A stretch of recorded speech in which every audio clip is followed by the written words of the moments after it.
the studio this morning. And we'll be speaking to Mubomi Thiankolu, who is a lawyer, helping us demystify the legal aspects on some of the calls that have been made by the opposition. Many thanks for joining us on the KTN News Desk. Let's begin by those calls by opposition leader Raila Odinga for a 6-month interim government. A major row has come out of that. NASA, of course, saying that this is what we've been pushing for from the very beginning. But their Jubilee counterparts say this is completely outside the Constitution. Is this a constitutional call? There are two problems with that push. Number one, it has no legal foundation and our current constitutional framework. Number two, I do not believe, both as a lawyer and as a citizen of this country, that the problems we are in will be resolved by creating an interim government or by bringing a few people from the opposition into government, whether it is for 6 months or whether it is in the long term. If I may expound on the first major issue with this, our constitution has no provision for the so-called interim government. And even when you check around the world, when these interim governments have been formed, it is in countries that have gone through serious civil strife, where the institutions of state have collapsed. And I do not believe, even with the serious challenges that we have, Kenya is in a position comparable to any of those countries and in the situations where this sort of arrangement. But then the question becomes, since you can surmount the legal obstacles through necessary legislative amendments, then the question becomes how viable, assuming we want to go that route, even if I don't believe it is the solution.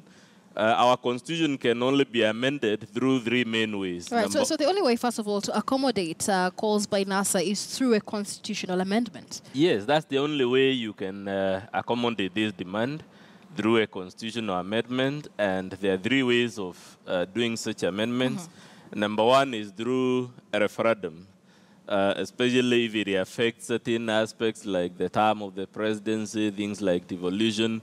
Based on the structure of their demand and proposal, it may turn out that this demand is one of those which require a referendum. The immediate problem you run into is that that referendum would have to be conducted by the IEBC, which the same people making the demands say must go and is not capable of conducting free, fair, and transparent elections. The other option is through a parliamentary initiative. And if I have seen the numbers correctly, their political competitors seem to have overwhelming numbers, both in the Senate and the National Assembly. And then, therefore, the question becomes how feasible, at least from a political point of view, is it to push such an amendment. The other is through the so-called, popular initiative, which again has to go through the same IBC. And if you recall, actually, NASA at that time called CORD, the attempt in that route. And then the IBC said the signatures were forgeries and those sort of problems. So that, speaking from a strictly legal point of view, while this solution requires a constitutional amendment, you find that every door you approach for this amendment ends up shutting up. My second problem, which I think is bigger than the legal problem, is the problems we have in Kenya, although they have been discussed from a purely legalistic points of view, they actually have very little to do with the law.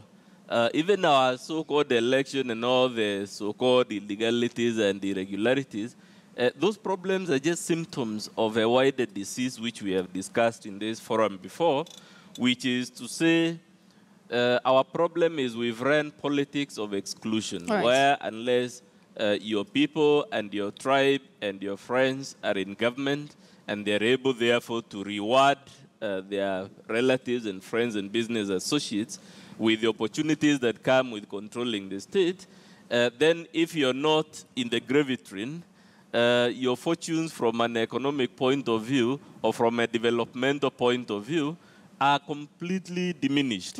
And just to stop you there, because just to expound on that, let's look at why Raila Odinga is calling for this interim government. And he says this is the only way to aid Kenya out of the situation we're in. An interim government is the only way to ensure that there's open dialogue among Kenyans, which is what he says would lead to politics of inclusion as opposed to politics of exclusion. Do you not agree with that move? I do not agree. If we agree in principle that the problem is one of economic marginalization and exclusion of people from certain tribes in certain regions of this country, we have a constitution that speaks to that problem and that is designed to address those historical problems. But has it achieved that so far? If I were NASA, I would insist on strict enforcement of that constitution. Right.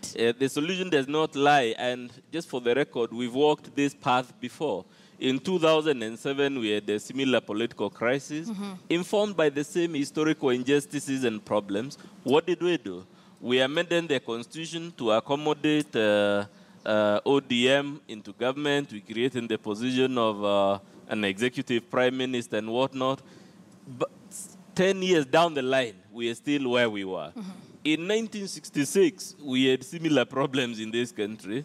What did we do? Kadu MPs crossed the floor and joined KANU to form government. 40, 50 years down the line, we are still where we are.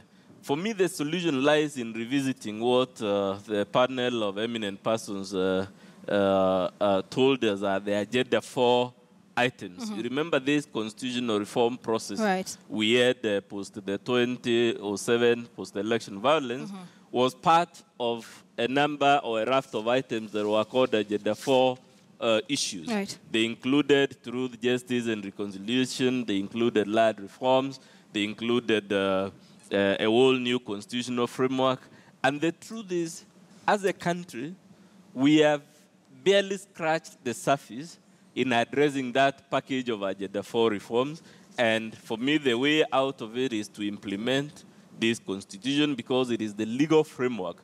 So that if NASA was saying this election was not consistent with the constitution, and therefore we insist it be nullified, and we insist that we must do an election consistent with the constitution, then that to me is a proper agenda. If they are saying Jubilee has been running, which has been the talk on the street, if they say Jubilee has been running a government of only a few tribes, then the solution lies in telling Jubilee, sorry guys, this is not how you run a country with 40 tribes. This is how you do it. And of course, we've seen the opposition do that. Unfortunately, we're out of time. But the bigger conversation would be, why then has the constitution not been implemented to the letter? And what then is the same regime going to do different this time?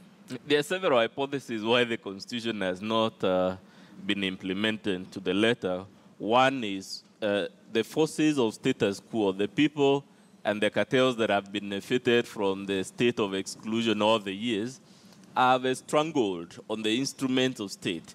And they need, while on this, these people need not be at the very highest levels. They could be at the level of government bureaucracy and whatnot.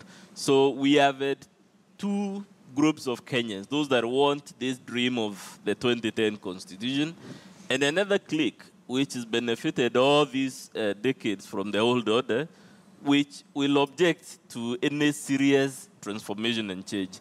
And for me, the question is, how therefore do you bring the two camps? All of them are comprised of Kenyans. Then how do we bring them to the table and tell them, look, in the long term, our country can only be another Yugoslavia, another Bosnia, or those sort of places, if we insist on running it in an approach that keeps out a vast majority of the country from the feeding table. All right. So it is a conversation, of course, that the country needs to continue to have. Unfortunately, we're out of time. Muthoni Thiankolu is a lawyer trying to demystify